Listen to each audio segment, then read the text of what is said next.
All right, everybody, I got 301. So in the interest of time, we have a jam-packed, I was about to say jam-packed program, but a jam-packed meeting. So I want to go ahead and be cognizant of everyone's time.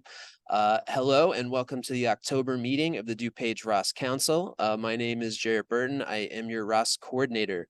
Let's start with some housekeeping. I would like to ask everyone to please make sure you are muted unless you are talking, just to help cut down on any interruptions. Also, a reminder that today's meeting is being recorded for our YouTube page. So if you're ever not able to make one of our meetings, we put all of our meetings and trainings on YouTube. So it's a good resource to have in case you miss one of these. We've got a nice big group of people here online and in person, and we're actually shooting a promotional video. So we got a lot going on here in person. So we're glad that you could make it with us today. Just a reminder, a real quick primer of what is ROSC and what is DuPage ROSC. So DuPage ROSC is a coordinated network of community supports and services whose goal is to help those living with substance use and mental health disorders in DuPage. Kind of the engine that makes our program run is persons with lived experience. So those people who are seeking or in recovery, their family members, friends, and allies. So by bringing together persons with lived experience and all of the amazing organizations that do work on the continuum in DuPage, we can kind of really build a sustainable culture of recovery in DuPage County. So we're glad to have you here with us every month. If you haven't already, would everyone please put your name and organization into the chat?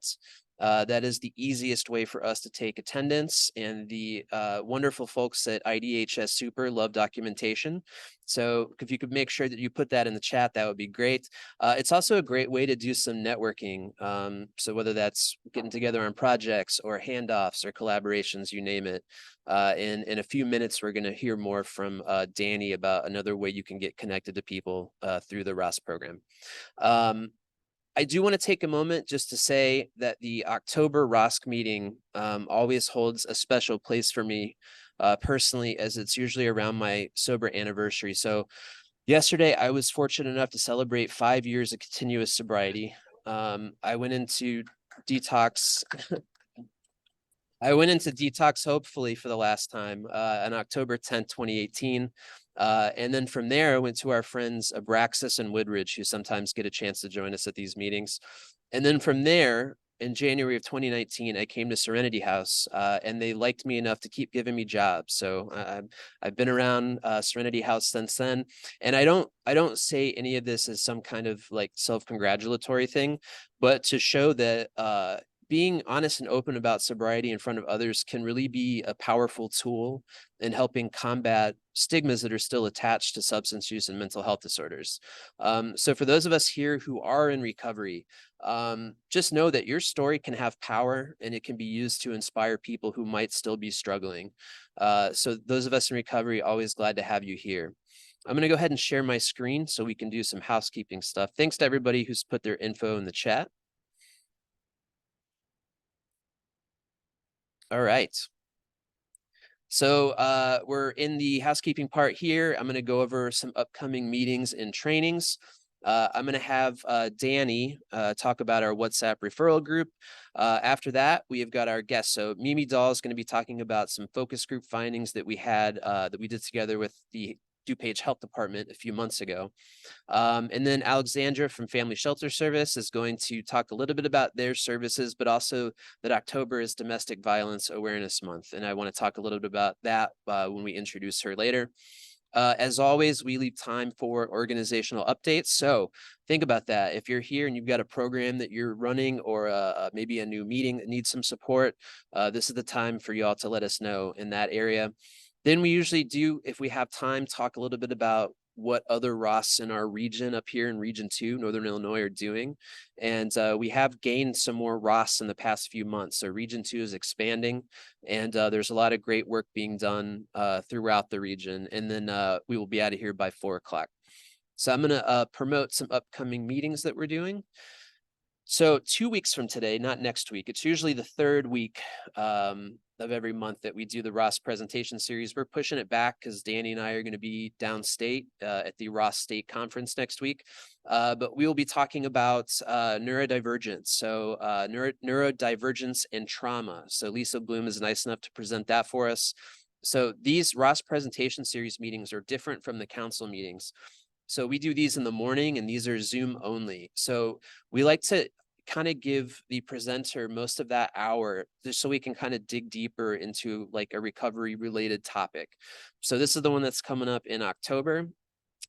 The following month, we will be talking about something that's actually kind of a blind spot for me. And as I've worked in this field a little bit longer, I learned more about this stuff. But Don Mictus from Banyan Treatment Centers is going to be talking to us about self-injury, and specifically non-suicidal self-injury, which more and more has crossed over into substance use and obviously mental health. So there's a couple of neat presentations. We would love for you guys to check in with us. I always put these on the Facebook page and on our website. So if and an email follow-up. So don't worry if you didn't take any of this info down. I will go ahead and send that out to y'all. We have our, I guess now annual winter clothing drive. We did this last year and it was like wildly successful. The amount of coats that you guys dropped off for us was pretty amazing. I think we took 10 full garbage bags to People's Resource Center full of coats, which was pretty amazing. This year we've expanded it into a winter clothing drive. So as opposed to just coats, we're looking for any kind of donations, gently used or new if you feel like that, but coats, hats, scarves, gloves, sweaters, sweatshirts, anything that can keep people warm. We are going to be collecting those again for donation to People's Resource Center. We'll probably end up collecting through the end of October and maybe a little bit into November. But a couple of ways you can do that. If you come to a meeting here at Serenity House in person, you can do that, or you can just drop it off up here. And I can go ahead and grab those as they get dropped off, or we can make other arrangements. So we would love to be able to drop off just as much stuff this year as last year. People's Resource Center was very grateful with the amount of donations. So it was pretty amazing what everyone came through with last year. The other thing I want to show real quick. So since the last meeting, a couple of cool things we were able to do.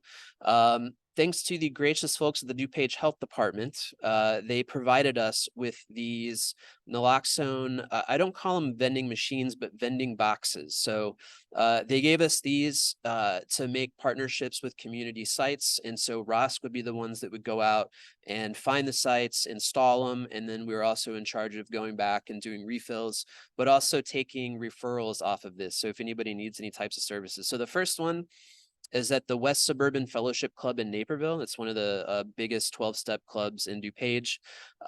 It's a place that's open from like 6 in the morning till 10 at night. And this is free and easily accessible for anybody that goes in there. So that's the first one. If you're ever interested in where it is, you can just look up West Suburban Fellowship Club in Naperville. And then the second one went to our good friends at 360 Youth Services, also in Naperville, but this is kind of closed off just for their residents. There is a third one that is going to Stony Brook Center, which will hopefully be in the next couple of weeks. I got to find some time we can go out and actually do the install. But we kind of look at these as like almost like pilots, right? And we can go back to different organizations and say, hey, you know, we've got these boxes in these sites. We're going through X amount of Narcan, and hopefully, you know, maybe find some funding for some more. The main thing, and I always harp on these three things, the main thing for us with Narcan is that A, it's free, B, it's easily accessible, and C, you can remain anonymous if you want to when you're getting it. I think we all saw that Narcan is now available over the counter, which I think obviously the more Narcan, the better. However, if you've seen the price for over-counter Narcan, it's around $40 to $45, which is just a huge barrier for those that might really, really need it. So if you or your organization might be interested in something like this, let's talk. Or just harm reduction materials in general. So we've got tons of Narcan, but also I've got a ton, thank you to Mila at the health department, a ton of fentanyl testing strips.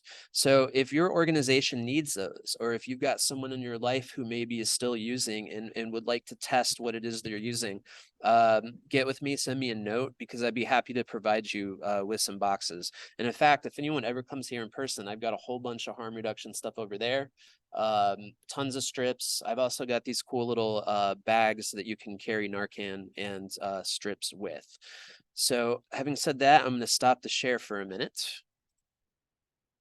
I do want to turn it over to Danny Sorbis for a couple minutes, who runs the DuPage ROSC WhatsApp referral hub for us, to kind of fill us in on what's going on with that app and how to join if you're interested. So Danny, I'm going to give it to you.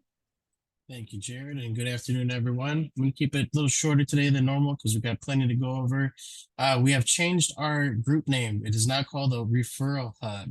Our team now has 67 members, and we were joined by members of the following organizations this month: Symetria Recovery, CAP America, Addison School District, YWCA Metropolitan Chicago Families Support Program, Serenity House, AG Psychology and Associates, Linden Oaks St. Charles, Will County Health Department Substance Use Initiative Program / RCO, and Winnebago ROSC. So if you guys have any questions, I will put my email in the chat.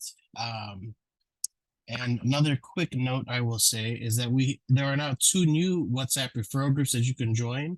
And for Greater Sauk Valley ROSC, that's cover Ogle, DeKalb, Whiteside, and Lee counties, as well as Winnebago ROSC. So if you have any questions about those or want to get connected, feel free to email me and I will connect you guys. Thank you. Thanks, Danny. And just a real quick backstory of that particular program. When we first started ROSC a couple of years ago, one of the main things that we noticed, and maybe a certain gap in services out here, was sometimes when people need like treatment or services the most, it can be hard to find it, right? I don't know if you're like me, when you work in this field, you'll get that call at like 10 o'clock on a Sunday, right? Like, I know somebody that needs help. Can you get them in somewhere tonight? We were getting a lot of those, and we were seeing people who were still struggling, maybe not have the easiest access to services. So when we first started ROSC, we actually started with like a 10 to 12 person group text. And it was just a few of us saying like, hey, do you have a bed open in DuPage? Or, where's a Spanish speaking 12-step meeting? Like, we were just kind of helping each other find all that stuff. And it grew to be kind of unwieldy on a text form. And so we started it on WhatsApp. And now, as Danny said, it's in the 60s with the amount of people on there. So if warm handoffs and easier access to services sounds like something that could be helpful for you, just go ahead and reach out to them and we'll get you all set up on there.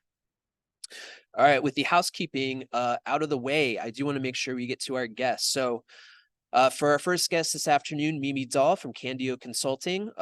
Mimi teamed up with us in the DuPage Health Department some months back to create some focus groups made up of DuPage folks in recovery. So the goal was to have conversations about people's path to recovery, how they got there, what were some of the barriers they faced, what worked for them, and more. And we got back some pretty interesting feedback and information about people's journey in DuPage. And so I wanted to make sure that we invited Mimi on to kind of break down the results of these focus groups and maybe to answer any questions about the findings they have. So Mimi, I'm going to turn it over to you. Thank you so much for being here. Awesome. Thank you so much. I appreciate it, Jarrett. Thank you, everybody, for taking some time out of your day to hear findings. And I want to just shout out to DuPage County Health Department and ROSC for partnering with us on this. We really could not have done this work without you. So without further ado, I know it's a packed agenda. I'm going to go ahead and get started. My computer will let me.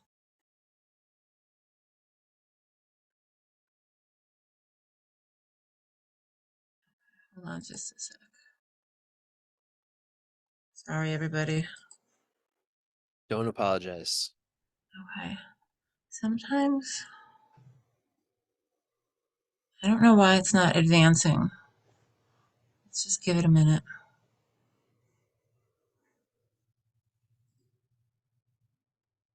While it's doing that, just to make you feel better, I have to tell you the very first ROSC meeting we had, like the very first one, I had 70 people online and the Wi-Fi went out. And Awesome. I was running up and down the hall of Serenity House trying to figure out how to get the meeting back online. Oh my God. It's just when we're relying on technology like this, we have to just roll with it. Okay. Can you all see this? Yes. Okay, I'm gonna try it. Sometimes, I don't know why, but sometimes when it goes into presentation mode, it won't advance. So let's see if this works. Okay, so just to roll back in, we partnered with ROSC and with the health department to add some focus groups to a needs assessment that the health department is doing as part of their Illinois opioid response work. And the goal of this is really to respond to local needs and ultimately reduce rates of opioid abuse, overdose, and death. And as part of this work, kudos to them, instead of only looking at, surveillance data, looking at epidemiological data, they wanted to make sure we really got the voice of people with lived experience. So they brought us in to do focus groups to do just that. So we're hoping from hearing the voices of people with lived experience, we can really inform policies in a way that is meaningful and makes sense, that it's really connected to people's experience. We're developing that deeper, in-depth understanding instead of just a number on a spreadsheet.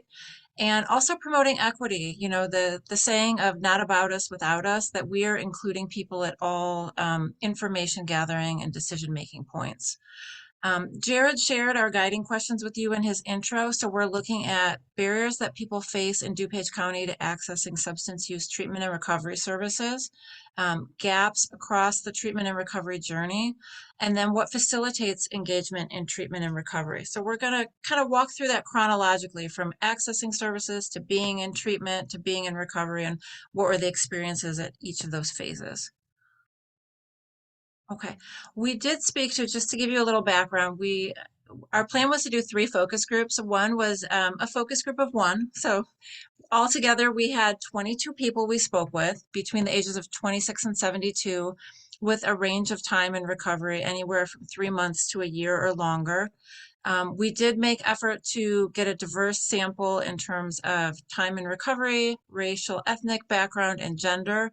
You can see we had about 2/3 male, 1/3 female, roughly, predominantly white, but also some Latinx, Black or African American, and some people who didn't self-identify their race. So somewhat aligned with DuPage demographics, but that's who we spoke to.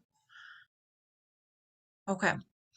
So the first point I want to get to is that getting in the door phase. So getting into detox, getting into treatment at kind of that beginning phase, and what were some of the barriers that people face. So our participants let us know being uninsured or maybe underinsured definitely could be a barrier to accessing detox and treatment.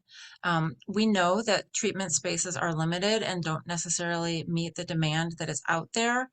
And the felt experience was this is even more so the case for folks who are uninsured or who are on public insurance, because only a subset of those treatment beds are assigned for people who are uninsured or on public insurance, like Medicaid or something like that. Also, cost was an access barrier. Treatment can be quite pricey depending on what your insurance covers or doesn't cover. If you have insurance, that can also be a barrier to getting in the door. Another barrier people let us know about was the idea of what's medically necessary for detox and what's not medically necessary for detox. So if you happen to be using a substance that isn't considered, doesn't need a medically necessary detox, then that kind of left some people out in the cold, was their experience. That they would try and reach out for services for detox and be turned away because they didn't meet criteria. So as you can imagine, when someone musters up the courage to take that step and try to enter detox and try and enter treatment, and then they're turned away, that's exactly what we don't want to happen. We don't want people turned away when they're trying to seek help.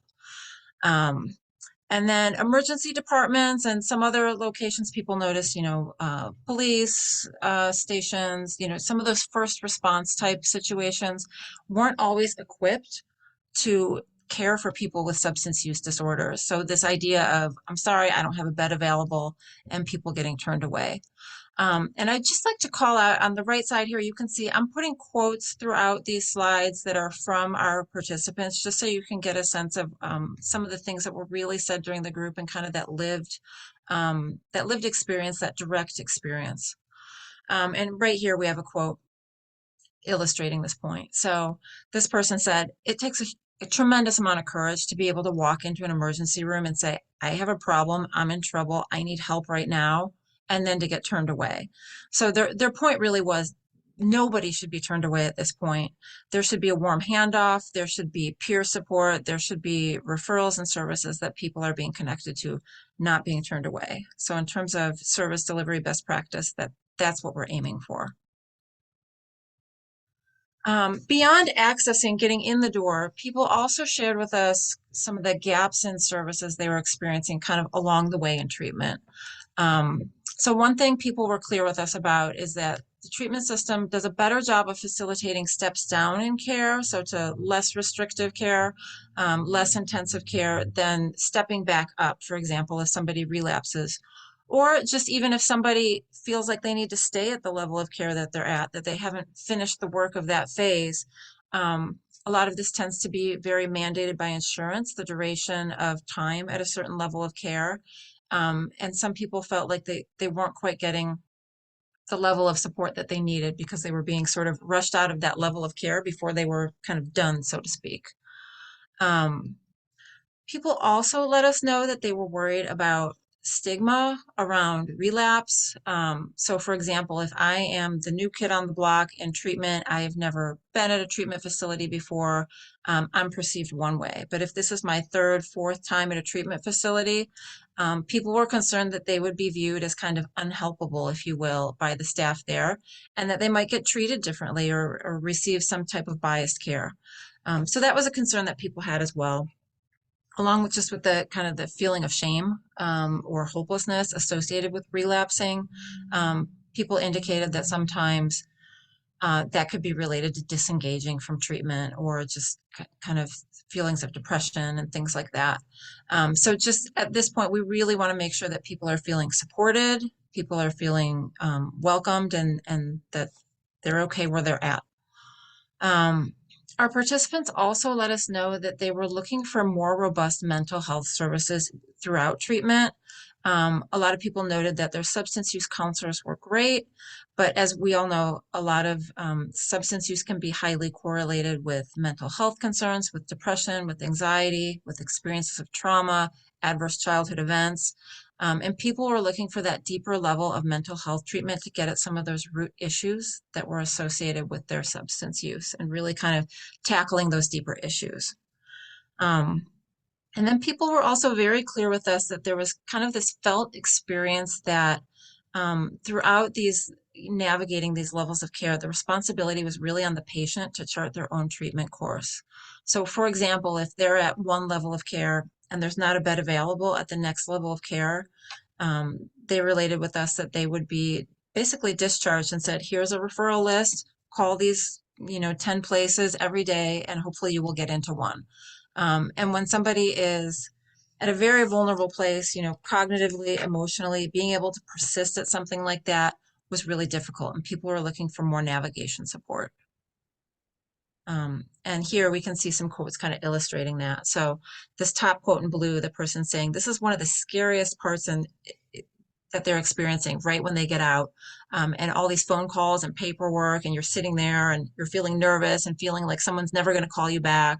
So at some point, this person just kind of gave up and said, forget it. Like, I'm just going to go back to drinking. Thankfully, they're back in treatment again, but that was the experience in that moment. And then also this idea that just treatment stays are getting shorter and shorter and feeling like I don't have enough time to get the work done that I need to get done at that level of treatment. Okay, so we also ask, when there are these gaps in services or these gaps between levels of care, what do you do to fill that need? And people let us know housing and health and safety were the primary needs that they were trying to get met during those times, and that could be a struggle. So people develop workaround solutions. People are creative, people are smart. So some people said they would become detox eligible or help somebody else become detox eligible, for example, using alcohol before they go to detox because that's medically necessary.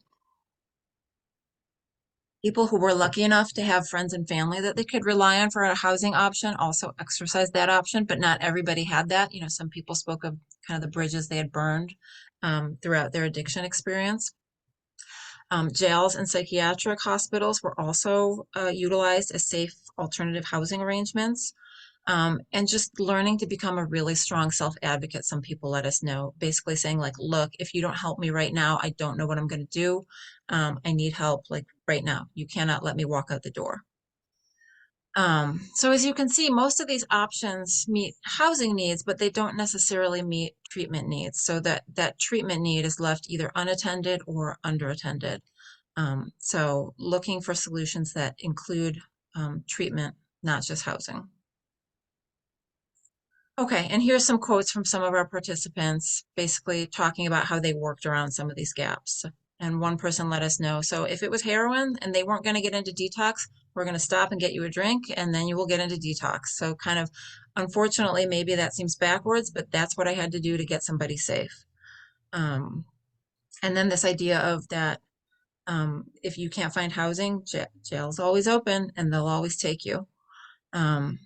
So again, people finding these workaround solutions. Okay, so we've talked about what doesn't work. Let's also talk about what does work.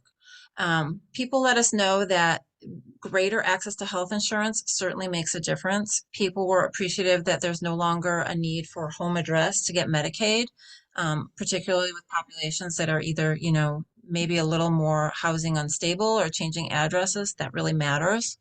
And our clients with insurance also noted that they had more choices of treatment facilities available to them. Kind of that idea we talked about before with the number of beds available and the ones that require insurance or public insurance.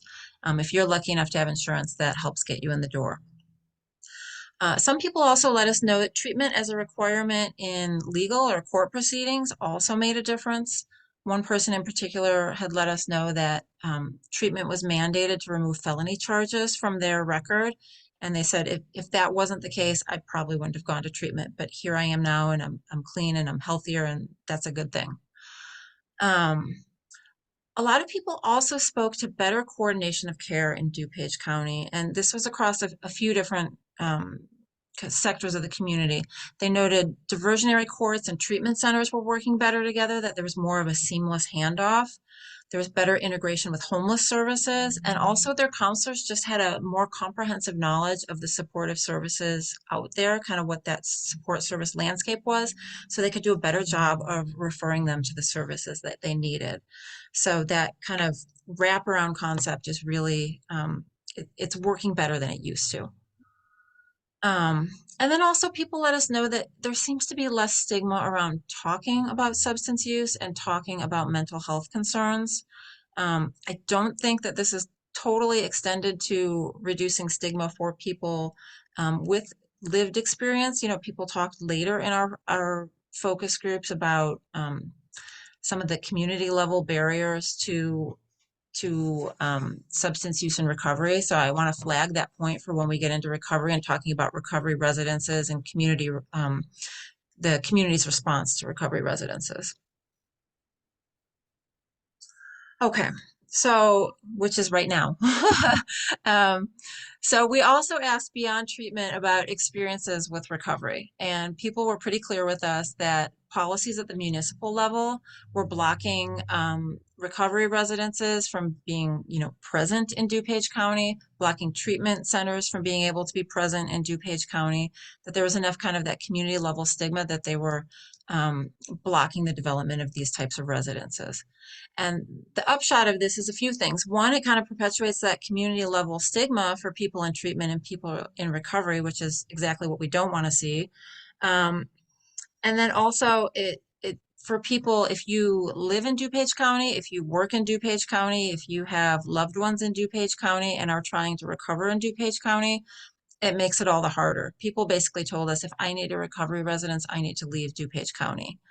The other concern around this was just being able to link the recovery process with the other parts of your life as well. We know that recovery also includes reintegrating with family and friends, finding employment, all of those other things. Lack of public transportation near recovery residences was a huge barrier to making that happen. And people were pretty clear with us about that. We know DuPage County doesn't have a very strong public transportation infrastructure, but being able to co-locate those was challenging. And then our participants also let us know they wanted us to be aware of the risk for relapse, that the fear of that is kind of ongoing throughout treatment and throughout recovery. And they wanted better accountability or better response for that relapse risk throughout treatment and recovery.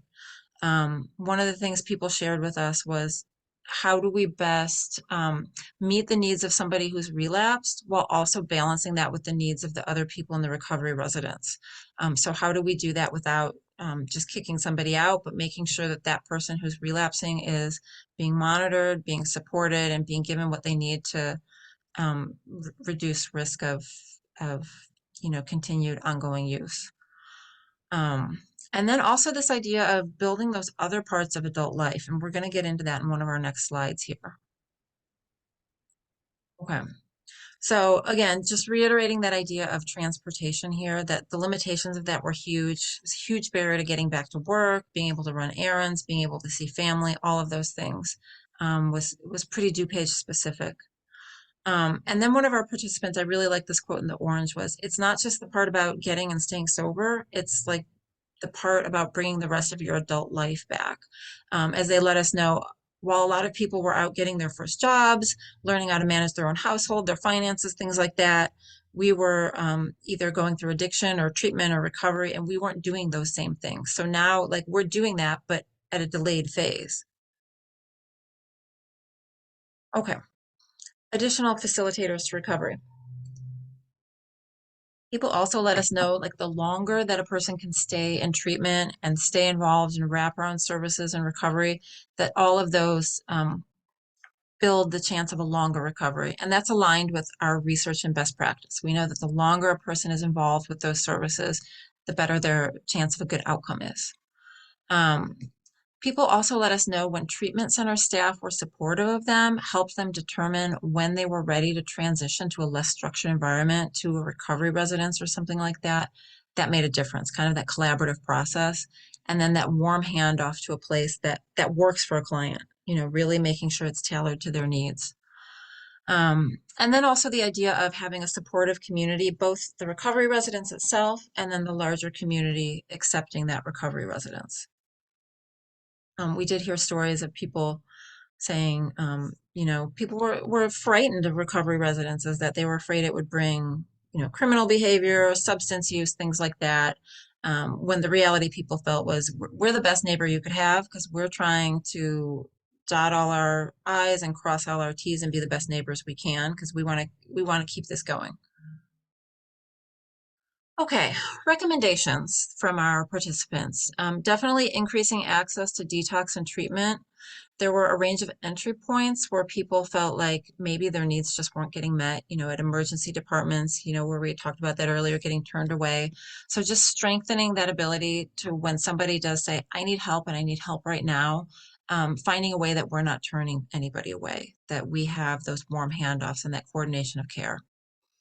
Also, for people who don't meet that definition of medically required detox, those people still need immediate assistance. So we're not losing them to treatment. So we're not returning them back to an environment where they might use again.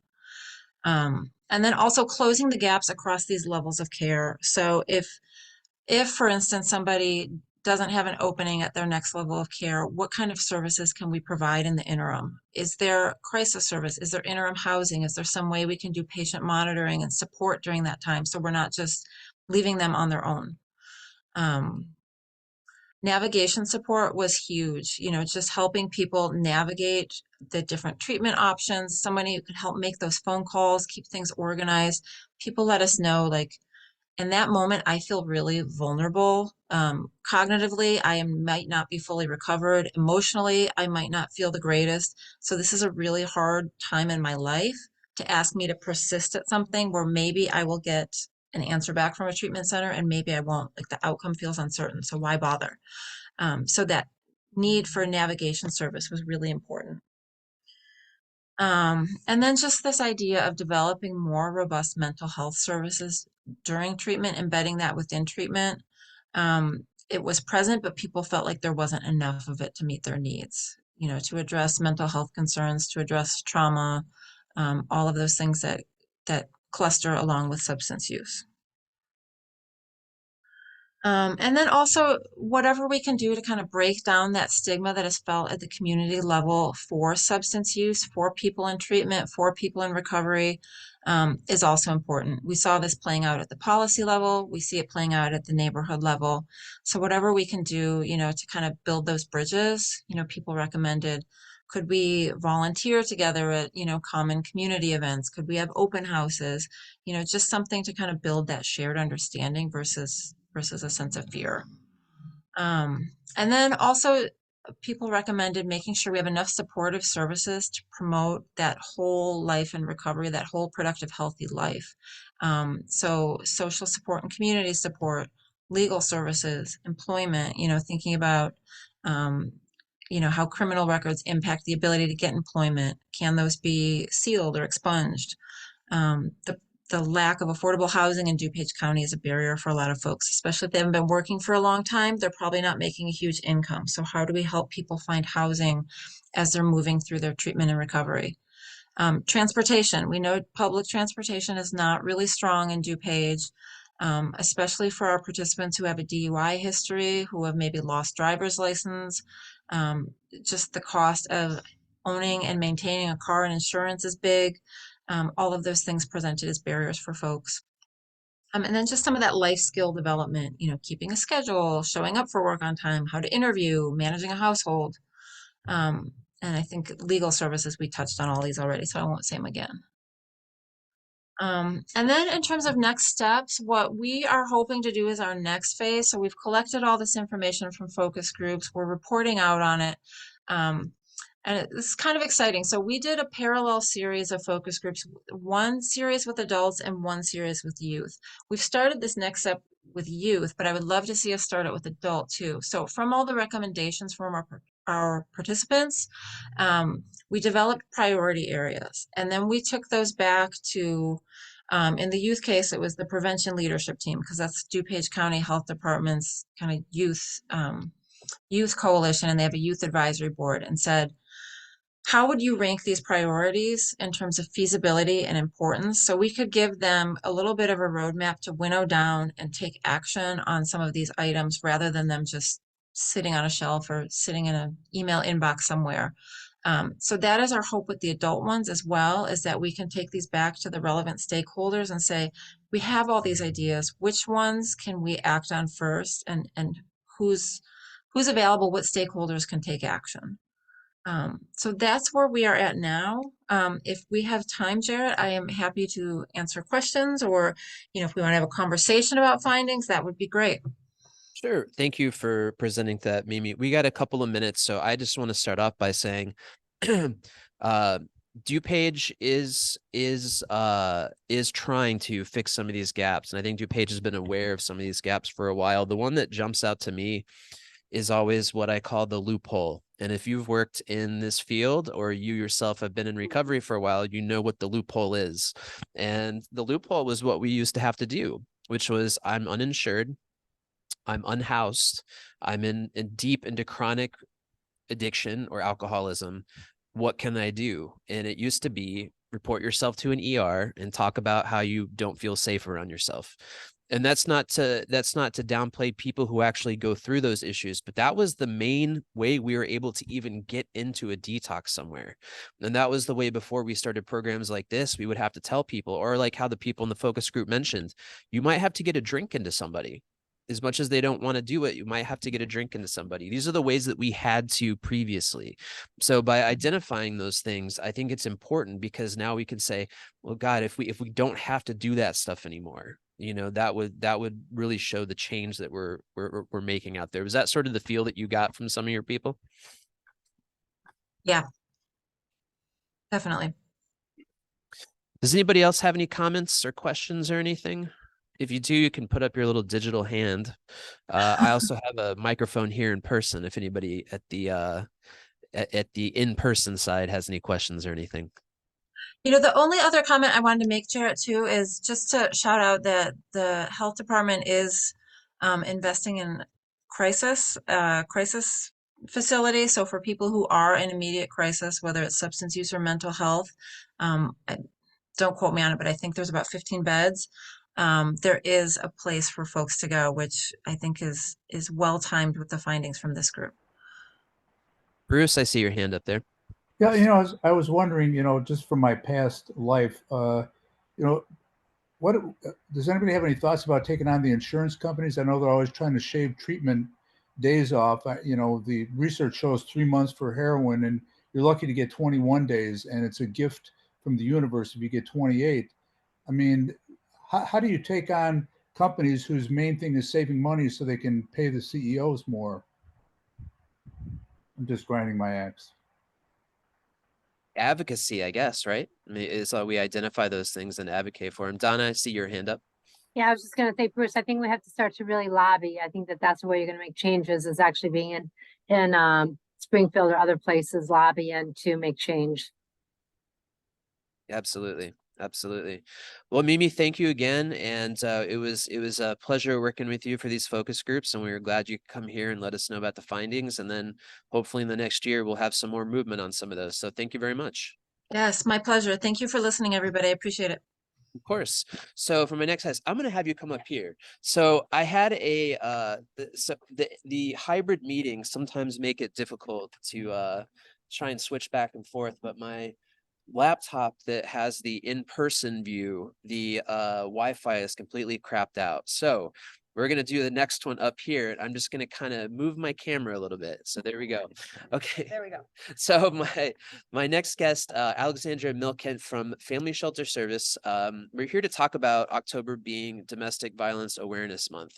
I just want to say personally, when I first got into this field, domestic violence was one of those blind spots for me, just because I had no prior experience in it and didn't really know a whole lot more about it. But the longer I've been in this field, I've seen how much it crosses over with substance use and mental health.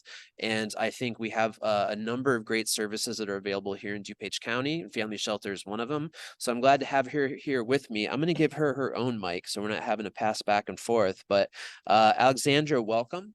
Thank you. And I would say ditto to everything you just said. When I got into the domestic violence field, I think that I didn't understand the intersectionality of so many other things with domestic violence. And one of those things being substance use too.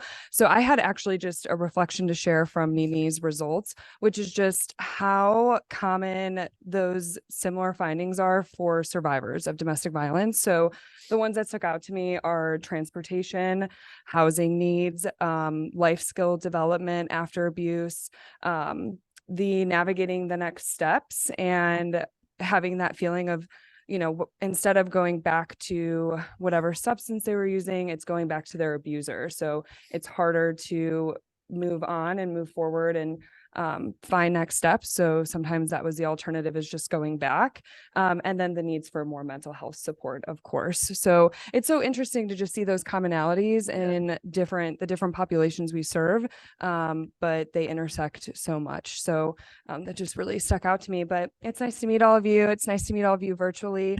My name again is Alex Milkent, and I'm with Family Shelter Service. So we are the kind of leading domestic violence agency here in DuPage. I've been with Family Shelter Service for about 5 years. And in my role for the first 5 years, I worked over our children's program. And then I've recently moved into our community outreach and education program. So I appreciate that we're highlighting Domestic Violence Awareness Month. We're doing several things in the community, but I figure I'd give you kind of an introduction to what we do and the ways that you can maybe support those that you work with or those maybe in your lives that experience domestic violence. So we offer several different services. I think some of the really critical ones that we offer are going to be our emergency services. So we offer a 24/7 emergency shelter, and that is here in DuPage. It's a little bit more south of here, and our shelter houses, we have 41 beds in our shelter. We take anyone into our shelter, no matter race, gender, sexuality. We house families and as well as singles. And so our focus around emergency shelter for our domestic violence clients is going to be more focused around an immediate safety threat. So for some other organizations, their requirements for emergency shelter may be a little bit different.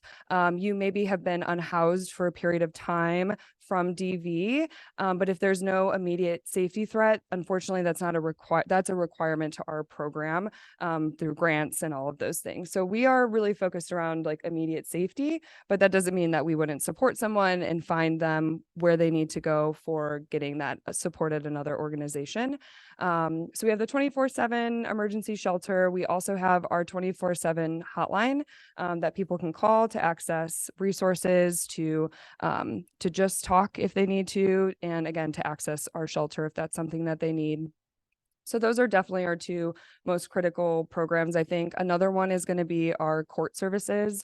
So we are in the DuPage County Courthouse. We have an office out of there, and we support with orders of protection. So when our survivors are needing to file for an OP, we can assist with that. If anybody is familiar with an order of protection, it is lengthy, it is confusing, and if you're literally just coming out of an incident, it's hard to even imagine how you can put that down on paper. So we're there to assist with that. And something that's really amazing in DuPage is that we've worked really hard on creating our relationships with police departments. So we actually, anytime a police officer responds to a domestic violence incident in DuPage, they have to either call us or go to our website and enter in all of the information for the incident that occurred. And then we follow up with those victims every day. So we're working really hard to connect those in the community that are experiencing DV with our services. So our court and our hotline and our emergency shelter are kind of our really critical programs that connect people to our services. We also offer things like domestic violence training and education. So we're out in the community with organizations like this, helping to educate and train those who may also work with people or know people experiencing DV to learn about the signs and the cycle and everything, and how to get them help. We also provide what we call our 40-hour domestic violence training. And so you become a certified domestic violence certificate that you have for your whole life, and you get a very extensive training in 40-hour domestic violence. And then we're in the schools as well, so we do prevention work. So we are in middle schools, high schools, and colleges, and we provide healthy relationship education, and we do talk about the dynamics of abuse and the warning signs and what to look for and all of that. So we've got our prevention work as well. And then another key program that we have is our advocacy program. So we support both adults and children coming from domestic violence homes, and we provide case management, life skills, domestic violence education, and like general emotional support. Something that's like key to mention about that is that we are not clinicians or therapists in our roles. We are strictly advocates. So we work on crisis intervention counseling is kind of how we call it. So if you're familiar, we were actually a standalone nonprofit for about 40 to 45 years. And then back in 2019, we merged with Metropolitan Family Services. So now we have the big long name of Family Shelter Service of Metropolitan Family Services, DuPage. And the reason why we did that is because we needed wraparound services. We've talked about that here. So some of those wraparound services offered in DuPage with Metropolitan is going to be early childhood education and behavioral health services, and behavioral health services being one of those highest needs that we have. So we've had that merger, and we've worked really hard to provide those kind of wraparound services there, because as we see with most of our clients experiencing DV, it intersects with mental health, and just trauma, right? It's a lot of trauma. There's generational trauma. And so they likely need longer term services than we can provide, because we are focused on short-term crisis services. And then we help them move to the next step. The goal is to, work at how we can potentially have longer term services or create those connections in the community for those warm handoffs that it sounds like you guys work really hard on too. So those are like our staple kind of services that we provide. Again, if anybody's interested in learning more about it, I'm happy to come to talk with you, talk with your staff, to provide that information. But as Jarrett mentioned, it is October, which is Domestic Violence Awareness Month. So we're doing as much as we can to kind of elevate awareness in the community. We are tabling at several places. We've been at the Wheaton Farmers Market last weekend. We are at the Glendale Heights one one, I believe, soon. We're in libraries. We are offering screenings of documentaries around domestic violence and traumatic brain injury.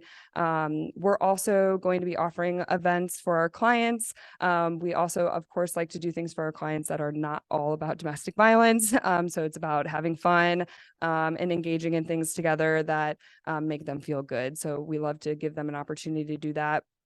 And then something else we're doing in the community here is going to be on October 28th, Saturday, the Wheaton Township is doing their like business trick or treat essentially. And so we're going to be offering a trunk or treat out of our Willow location. So it's off of 222 Willow Ave, which is kind of right down in the heart of downtown Wheaton.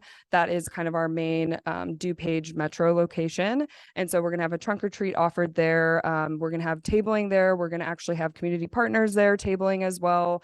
People's Resource Center, YWCA, we will be there as well to spread awareness and education.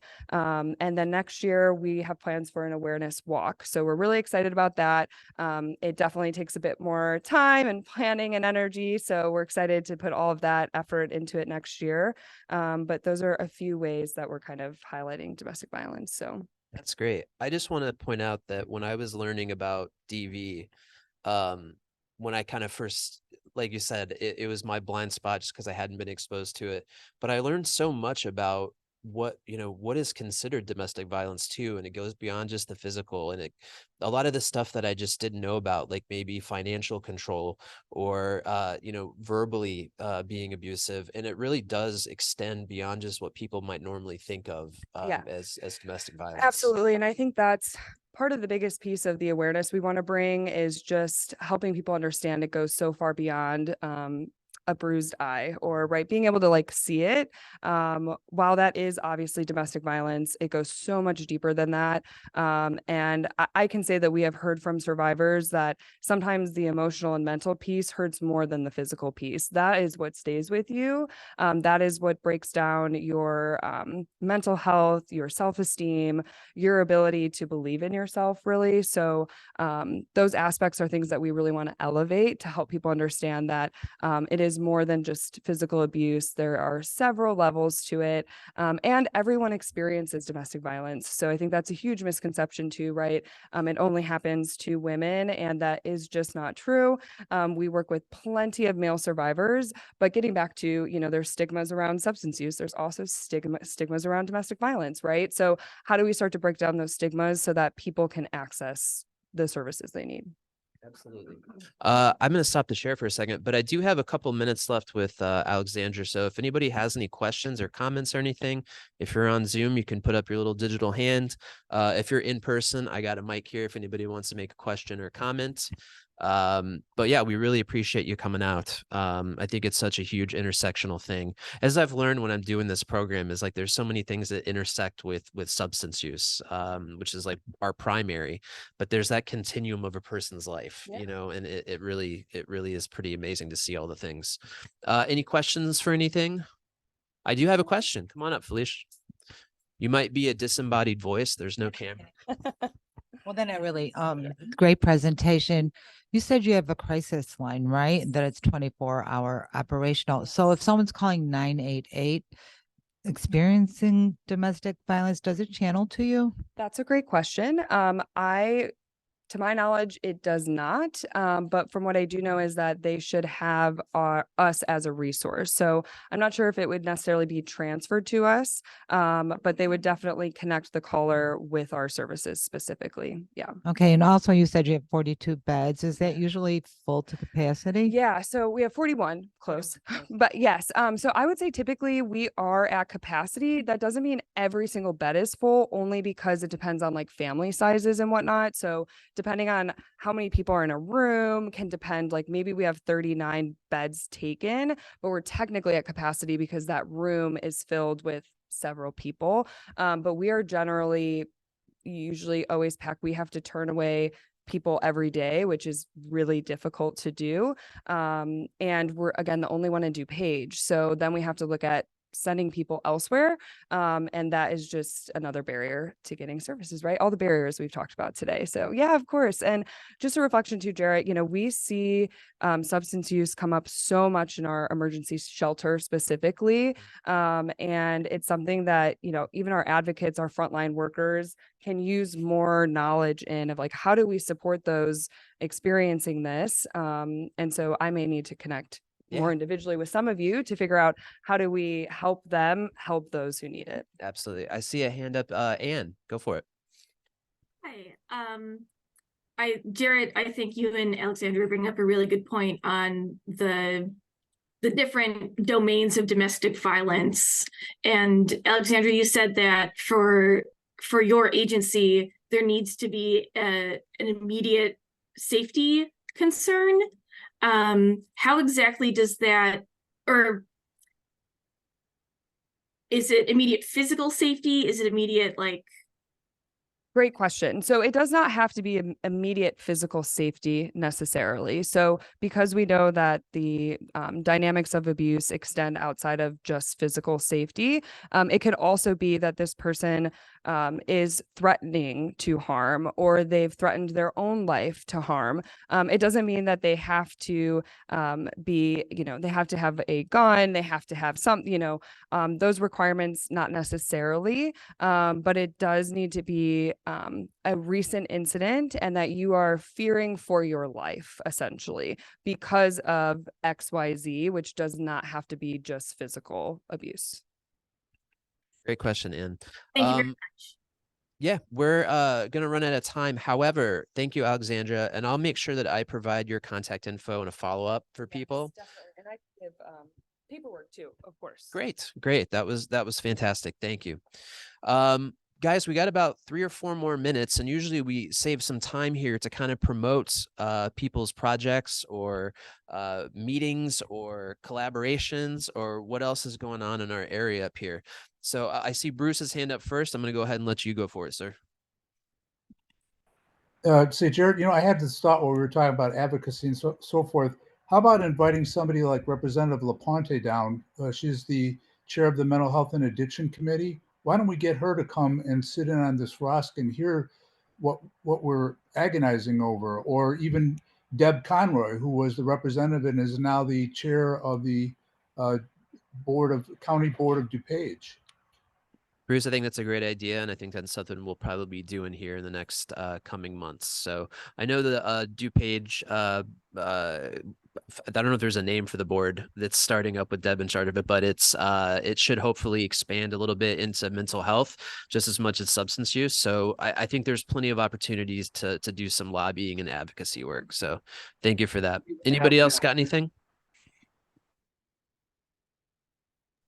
I honestly, I say this every month. I don't believe none of you have anything to tell me. I've got like 30 organizations on here. How about in person? All right, I see a hand up.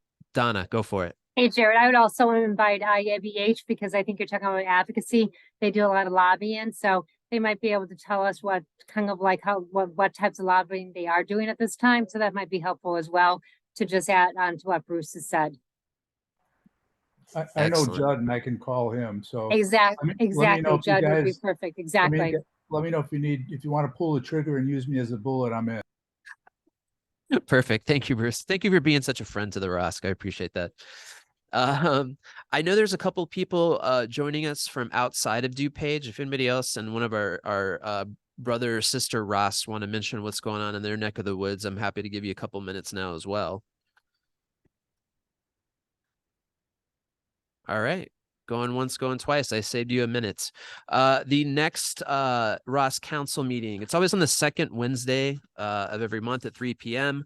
The next one is on, I've got it written down here, November 8th at 3 p.m. However, I do want you to write down that second Wednesday in December, which is the 13th. It is the annual ROSC Christmas party.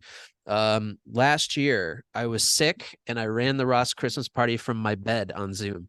This year I'm hoping that does not happen. So we would love to have you here in person. Thank you to everybody for coming. Thank you to Mimi and Alexandra for the presentations. They were phenomenal. I'm going to hang on the meeting for a couple minutes in case anybody has any other questions. Otherwise, y'all have a fantastic afternoon. You as well. Thank you. Take care. Thanks, everyone. Jared. Thank you for making it.